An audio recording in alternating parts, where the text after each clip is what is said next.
Ou seja, Deus fez o homem com um propósito, e esse propósito está revelado nas Escrituras Sagradas. E nós podemos ter a confirmação da revelação de Deus, da verdade de Deus, através do Espírito Santo. Porque o Espírito Santo, ele é o Espírito de Deus. Sendo o Espírito de Deus, ele é o Espírito da verdade, e ele pode nos conduzir e guiar em toda a verdade. A Bíblia diz na carta escrita por João, na sua primeira epístola, que ele diz que temos a unção do Santo, e a unção do Santo nos ensina todas as coisas, dizendo acerca do Espírito Santo, que é o Espírito da verdade, que nós recebemos depois que Jesus chegou no céu. Porque Jesus, ele derramou do Espírito Santo, ele fez com que haja nesse exato momento o ministério do Espírito Santo neste mundo aqui, para trazer aos homens o conhecimento da verdade. Mas para que o homem conheça a verdade, ele precisa conhecer que o pecado existe. Para o homem conhecer a verdade, ele precisa conhecer que Deus é um Deus justo. Para o homem conhecer a verdade, ele precisa conhecer que Deus, ele tem nas mãos o poder e a autoridade para executar o juízo sobre este mundo.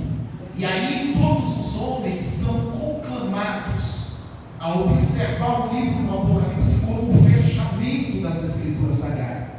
E sendo o fechamento das Escrituras Sagradas, a Bíblia Sagrada ela vai começar dizendo que bem-aventurados, abençoados, felizes. Quem são os bem-aventurados e felizes? Segundo a ótica divina. Capítulo 1, versículo 3, na sua Bíblia está escrito assim: bem-aventurado aquele que lê, bem-aventurado aqueles que ouvem as palavras desta profecia e guardam as coisas que nela estão escritas, porque o tempo está próximo. Então você vai perceber que o livro do Apocalipse ele foi escrito dentro de um contexto de objetivo para advertir a humanidade. Advertir a humanidade quanto ao quê? Quanto ao caráter iminente do julgamento de Deus sobre o pecado. Automaticamente, se Deus irá julgar o pecado, Deus vai julgar os pecadores.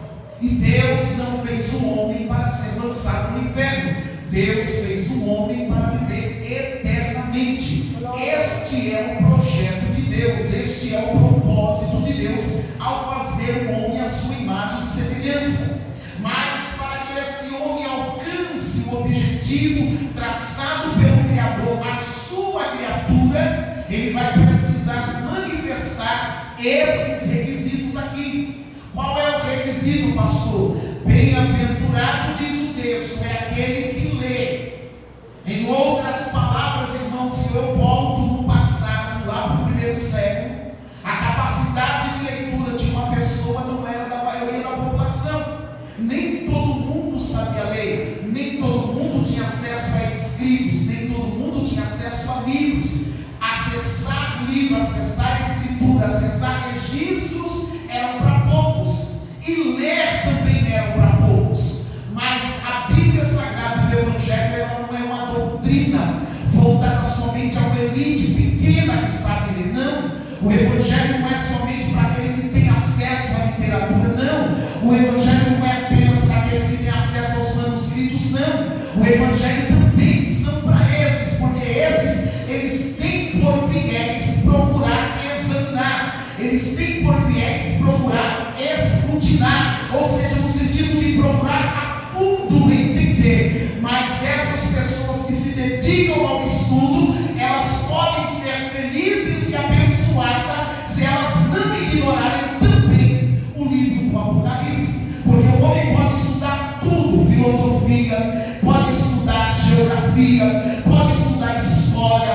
pode estudar matemática, pode estudar astronomia, pode estudar geologia, pode estudar oceania, pode estudar advocacia, pode estudar engenharia, pode estudar tudo quanto for cadeira de conhecimento. Mas se ele ignorar o livro do Apocalipse, ele não é bem-aventurado, ele não é bem-sucedido, ele não será uma pessoa feliz aos olhos de Deus, porque o livro do Apocalipse ele abre a janela da eternidade, tanto você olhar para o passado e ver como Deus o via, quanto olhar para o presente e ver como Deus enxerga, quanto olhar para o futuro e ver como Deus está vendo o mundo lá na frente. A nossa vida é passageira, mas Deus é eterno, e Deus mostra no Apocalipse aquilo que era e aquilo que há de vir. Por isso ele diz: bem-aventurado é aquele que lê. A segunda felicidade, a segunda bênção está entre aqueles que ouvem, porque nem todos têm capacidade de ler. Mas não é porque eu não sei ler que, se eu não inclinar o meu ouvido para ouvir, Deus não pode falar comigo, o Espírito de Deus não pode agir na minha vida. Pode sim, pois a Bíblia diz no livro aos Romanos capítulo 10, versículo 17, a fé, ela vem pelo ouvir e ouvir a palavra de Deus. Ou seja, aqui o contexto é ouvir. Ouvir aqui não é apenas escutar. Ouvir aqui é ouvir, guardar e colocar em prática. Também não adianta alguém ler, não guardar e colocar em prática. Precisa ler, guardar e colocar em prática, assim como precisa escutar, ouvir e colocar em prática. Por quê? Porque Deus deseja a bênção completa sobre a vida do homem. Então, bem-aventurado é quem lê, bem-aventurado é quem ouve o quê? O texto é claro: ler, ouvir as palavras desta profecia. Ou seja, Deus estava dizendo: este livro não é um livro secreto de mistério que ninguém vai entender. Este livro não é para ficar dentro de um baú e ninguém tem acesso a ele. Eu quero que todos tenham acesso, seja através da leitura, seja através de escutar a pregação dessa mensagem. Eu quero que todos tenham acesso, porque o desejo de Deus é abençoar quem lê e abençoar quem ouve. Agora, a terceira bênção embutida nesse versículo 3 diz: bem-aventurado é aquele que guarda as palavras desta profecia, as coisas que nela estão escritas, porque o tempo está próximo. O tempo próximo fala da urgência. Então você imagine que isso foi pregado lá no primeiro século, e nós estamos no século 21, 2000 anos depois, e estamos falando do mesmo texto. O tempo está próximo. Por que próximo? Porque existe o cronos de Deus, o kairos de Deus, o tempo de Deus, que é diferente do nosso. Um dia, para você entender o cronos de Deus, um dia para Deus é como 1000 anos para nós. Quantos aqui viveram 1000 anos? Ninguém. Se somar a idade de todo mundo aqui, pego 10 pessoas, somar a idade de todos, não dá 1000 anos. Ou seja, se eu somar a idade de todos aqui, parece que não vai chegar a 1000 anos. Ou seja, isso no cronos de Deus é um dia. Ou seja, olha quão limitados os homens são. Por isso que os homens não podem ignorar a leitura desse livro.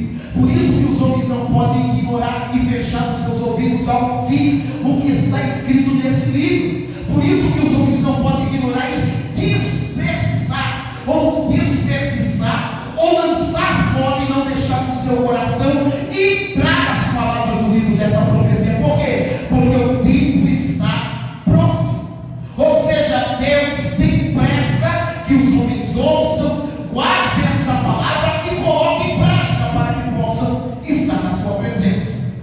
Porque depois que o homem nasce, qual é o próximo passo dele, que ele tem certeza? Diga a morte.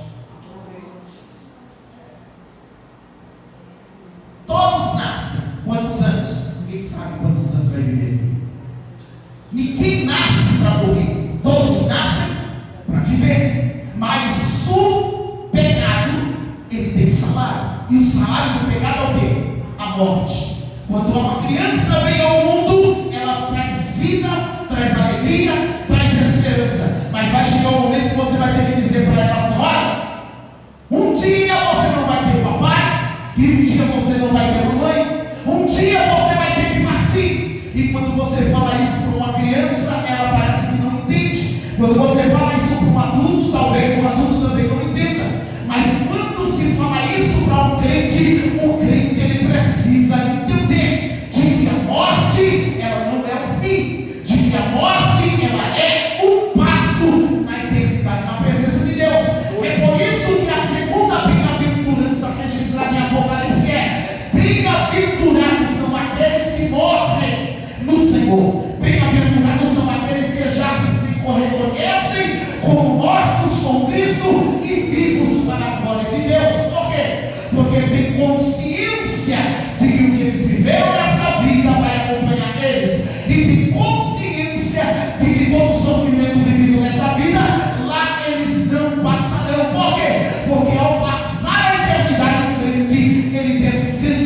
e ao passar a eternidade, o crente, ele leva as suas obras com ele para um dia ser recompensado pelo Senhor. Por isso que o crente não tem os olhos fechados, ignorante desse mundo aqui, diante de tudo que está ouvindo e diante de tudo que está vendo, porque ele sabe que Deus está no controle de todas as coisas. É por isso que quando você abre a Bíblia, Apocalipse, você vê Deus no controle de tudo. Deus manda juízo sobre o solo, Deus manda juízo sobre o sol, Deus manda juízo sobre a estrela, Deus manda juízo sobre as águas, Deus manda juízo sobre a plantação, Deus também vai mandar juízo sobre os homens. Por quê? Porque Ele está no controle. Deus deseja que possamos estar de pé diante dele, para que quando a morte vier, ela não seja o nosso fim, mas o início da eternidade com Ele. Abra, por favor, Apocalipse 14, versículo 13. Olha o que diz o texto. Essa é a segunda bem-aventurança. Capítulo 14, versículo 13 diz: ouvi uma voz do céu que me dizia: escreve, bem-aventurados os mortos que desde agora morrem no Senhor. Sim, diz o Espírito, para que descansem nos seus trabalhos e as suas obras os sigam. O texto está dizendo: feliz, abençoado são aqueles que desde agora morrem no Senhor. Quando você pega esse contexto aqui, irmãos, você volta lá no passado, você vai estar diante de perseguição, aonde os crentes eram perseguidos como animais para serem mortos. E não pense que isso não tem nos dias de hoje, porque tem. Porque todas as vezes aqui levantamos a igreja para interceder por um país que está na lista mundial de perseguição. Porque de cada 7 crentes no mundo, um é perseguido por causa do Evangelho. Tem países que, se você é crente, você não pode viver em sociedade, você tem que viver anonimamente. Tem países onde você descobrir se você é crente, você pode ser levado para uma prisão perpétua. Tem países onde, se descobrir que você é crente, você vai ser levado a serviço escravo, trabalho escravo no governo. Tem países onde descobrir que você é crente, você vai ser morto em praça pública. Você vai perder o seu direito de filho, vai perder o seu direito dentro da sociedade. Você não vai ter nenhum tipo de reconhecimento civil dentro daquela nação. E isso acontece nos dias de hoje. Mas olha o que o livro do Apocalipse diz: para aqueles que encontram a fé, para aqueles que encontram Jesus, para aqueles que têm um encontro verdadeiro com o Filho de Deus, ele diz: bem-aventurados são aqueles que desde agora morrem no Senhor, porque descansarão das suas obras, porque as suas obras seguirão e eles terão paz. Por quê? Porque Deus preparou a eternidade para os seus filhos viver segundo a sua palavra. Assim como Cristo morreu e ressuscitou, aqueles que morrem no Senhor também um dia ressuscitarão. Isso fala de esperança, viva a esperança que o crente precisa ter. Por isso que é motivo de alegria para os cristãos serem martirizados por causa de Cristo. Dentro do nosso contexto não é a nossa realidade, mas em outros cenários mundiais aí fora é uma realidade diária para muitos irmãos. Por isso que a igreja precisa estar orando e intercedendo em favor daqueles que estão no campo missionário, para que Deus os fortaleça, para que eles sejam firmes e constantes e não neguem Jesus. Não neguem, porque ser levado a juízo ou julgamento, seja pelo Estado ou seja de forma anônima, irmãos, se a pessoa negar o nome de Jesus e ela for morta, ela perde a salvação. Jesus disse: quem me confessar diante dos homens, eu confesso diante do meu Pai. Quem me negar diante dos homens, eu negarei diante do meu Pai e dos seus anjos. É sério o Evangelho. O Evangelho não é filosofia. O Evangelho não é história de teologia. O Evangelho não é uma historinha qualquer contada por aí, não. O Evangelho é o poder de Deus para a salvação de todo aquele que crê. A Bíblia diz primeiro do judeu, depois do grego e nós que é a questão. O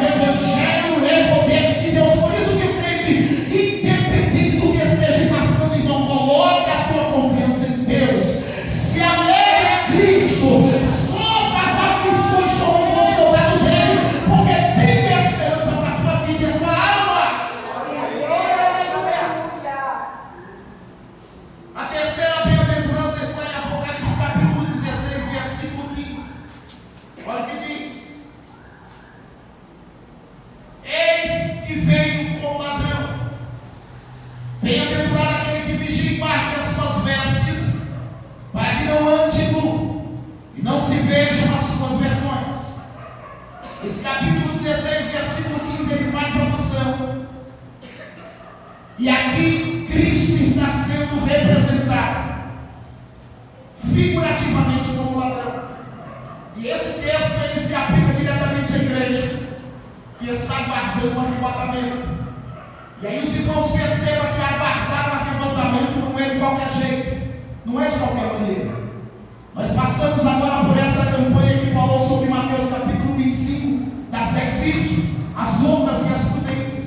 Aqui o texto ele é mais enfadonho não enfatizante, ou seja, ele enfatiza as características de que essa pessoa que se diz bem-aventurada, feliz na presença do Senhor, como que ela deve estar na presença de Deus? Primeiro, a bênção da vigilância. O crente ele precisa ser vigilante, e vigilante aqui é uma profissão. Vigilante aqui não é um bico. O crente ele não faz bico de vigiar. De manhã eu vigio, à tarde não. À noite eu vigio, de manhã não. Não, eu vou para a igreja, então eu vigio na igreja. Irmão, quando vai ser a vida dele? Que horas vai ser? Aonde você vai estar? Aonde eu estarei? Como você vai estar? Como que eu estarei? Ou seja, a mensagem de Mateus 25 diz: de repente veio uma voz dizendo, aí vem noivo, sai-lhes ao encontro. Ou seja, o livro do Apocalipse é uma chamada às virgens prudentes para que estejam preparadas, porque ele vai vir como ladrão. E quando ele vier, ele não quer achar ninguém nu, ele não quer achar ninguém mostrando as suas vergonhas. Aqui está vivendo, dizendo acerca de uma vida divorciada da palavra de Deus, divorciada da verdade, divorciada da santidade, divorciada da humildade, divorciada do temor de Deus. Lembra da carta escrita à igreja de Laodiceia? Eles achavam que estavam vestidos, mas estavam nus. Eles achavam que enxergavam, mas estavam cegos. Achavam que eram ricos, mas eram pobres. E não apenas pobre, o texto diz: é miserável, é cego, é nu. Aconselho de que de mim compre ouro provado no fogo, colírio para ungir os olhos e veste para que te vistas, para que não apareça a vergonha da tua nudez. É exatamente esse o contexto. A igreja não pode ir pelo caminho da frieza e também não pode ir pelo caminho da mornidão. Ela precisa ser vigilante.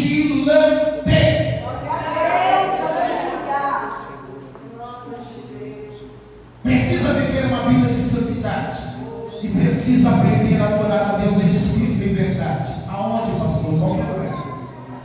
Precisa saber que os olhos dele é como chama de fogo. Olhos como chama de fogo, não está olhando todos e tudo. Não passa nada desapercebido aos olhos do Senhor.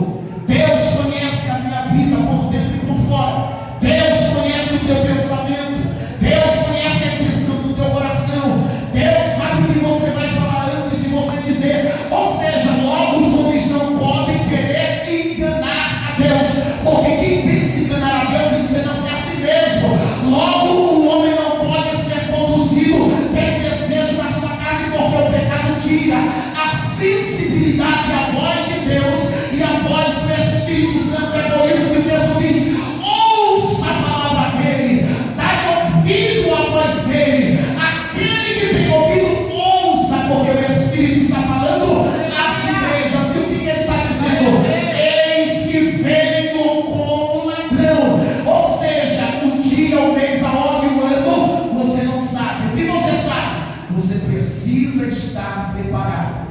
Não pode estar nu e nem mostrando as vergonhas. As vergonhas aqui é o comportamento de desobediência à palavra de Deus. É alguém que está dizendo: eu sou crente, mas as suas obras são outras. É um crente dizendo: eu sou salvo, mas as suas obras dizem outra coisa. De uma fonte boa, a água tem que ser boa. De uma árvore boa, o fruto tem que ser bom. Não pode haver desassociação. Ou seja, o caráter cristão ele precisa ser moldado pela palavra de Deus. Aleluia, Deus. Apocalipse capítulo 19, versículo 9. A quarta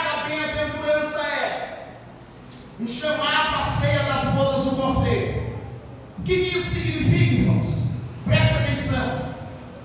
No capítulo de número 14, versículo 13, ele fala que aqueles que morrem no Senhor são bem-aventurados. No capítulo 16, versículo 15, ele diz: eis que venho como ladrão. E no capítulo de número 19, versículo 9, diz assim: e disse-me, escreve: bem-aventurados aqueles que são chamados à ceia das bodas do Cordeiro. E disse-me: estas são as verdadeiras palavras de Deus. O que significa ser chamado às bodas? A ceia das bodas do Cordeiro. Nós que temos as escrituras sagradas, a Bíblia Sagrada como regra de fé e prática, a doutrina bíblica, a palavra de Deus como luz que ilumina o caminho e alumia os pés, nós sabemos que o livro do Apocalipse ele mostra um período de grande juízo e grande julgamento sobre os homens na face da terra. Quando você olha os livros de 1ª e 2ª Tessalonicenses, quando Paulo fala acerca da vida do Senhor, quando você olha 1 Coríntios capítulo 15, versículo 52 em diante, quando ele fala do mistério, quando ele fala acerca do arrebatamento, quando você olha 1 Tessalonicenses no versículo 10, que fala que nós que cremos seremos livres da ira vindoura. Quando você olha esse conjunto de textos, você percebe: haverá entre os homens um grande momento, que é o momento do arrebatamento da igreja. Por isso que o texto diz, capítulo de número 16, versículo 15, vigilância, eu venho como ladrão. Se ele vem como ladrão, está dizendo que essa vida de Cristo é uma vida invisível, não perceptível, não esperada. Ou seja, sabemos que podemos ser vítimas de alguém que esteja à espreita tentando subtrair algum patrimônio nosso. O ladrão ele age assim, ou seja, ele observa a vítima e quando a vítima está distraída, ele apanha a vítima. Jesus ele não está esperando todos os crentes se afastarem para vir, não. Ao contrário, ele está esperando todo mundo estar voltado sinceramente dentro de um contexto de vigilância, desejando a sua vida gloriosa. Ou seja, ele está aguardando o maior número de pessoas estar dentro do centro da tua vontade. Por quê? Porque quando ele vier, ele vai apertar o relógio de Deus para os acontecimentos finais da história dos homens dessa terra. Então, por isso que o texto diz que é feliz, que é abençoado aqueles que são chamados às ceias das bodas do Cordeiro. Por quê? Porque quem vai participar desse período não é aqueles que estão na terra, mas é aqueles que foram arrebatados ao céu. Por isso que você precisa, irmão, ser firme, ser fiel, ser constante diante de Deus. Porque quer você morra com Cristo, quer você esteja vivo, você vai participar das bodas do Cordeiro. Isso é uma grande bênção que Deus tem prometido à sua igreja. E tem muito crente que desdenha disso. Tem muitas pessoas que ignoram isso, irmão. Esteja preparado para o arrebatamento, porque ai dos homens que ficarem aqui após o arrebatamento da igreja. Ai da geração que aqui estiver durante o período de tribulação e grande tribulação, porque nunca jamais na terra haverá um período tão difícil, tão julgador da parte de Deus como esse. Ou seja, os homens em todos os 4 cantos da terra suportarão o peso da mão do julgamento divino. Mas aqueles que estiverem prontos e preparados são felizes, porque serão chamados às ceias das bodas do Cordeiro. Aleluia. Para quê? Para o casamento. A igreja não é a noiva, Jesus não é o noivo. Noivo e noiva tem o quê? Casamento. E aonde vai ser o casamento? Num local específico preparado pelo próprio Deus. Quando você olha os Salmos de número 24, diz assim: Senhor, quem subirá ao teu alto santo monte? Aquele que é limpo de mão e puro de coração, que não entrega sua alma à vaidade nem jura generosamente. Aquele que verdadeiramente tem o seu coração posto na minha presença e busca a minha face com diz que nós estaremos lá. Quem é o Rei da Glória? O Senhor forte e poderoso. Ele é o Rei da Glória. Ele, a porta vai se abrir, levantai, ó portais eternos, e entrará o Rei da Glória. O Rei da Glória, quem é? É o Cristo vivo, é o Senhor dos senhores e o Rei dos reis. É aquele que morreu, mas está vivo para sempre e tem nas mãos a chave da morte e do inferno. Ele é o Rei da Glória e ele está convidando os homens para as suas bodas.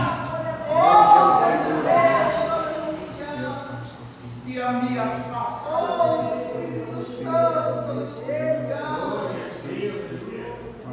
responda ao chamado com alegria e gratidão a Deus. Apocalipse capítulo 20, versículo de número 6. Abra, por favor. A quinta bem-aventurança está aqui. Capítulo 20, versículo 6. Diz: ele disse: escreve, bem-aventurados aqueles que são chamados. Bem-aventurados são aquele que tem parte na primeira ressurreição. Sobre esses não tem poder a segunda morte, mas serão sacerdotes de Deus e de Cristo, e reinarão com eles 1000 anos. Olha a bênção. Quem participa da ressurreição dos justos, quem participa do arrebatamento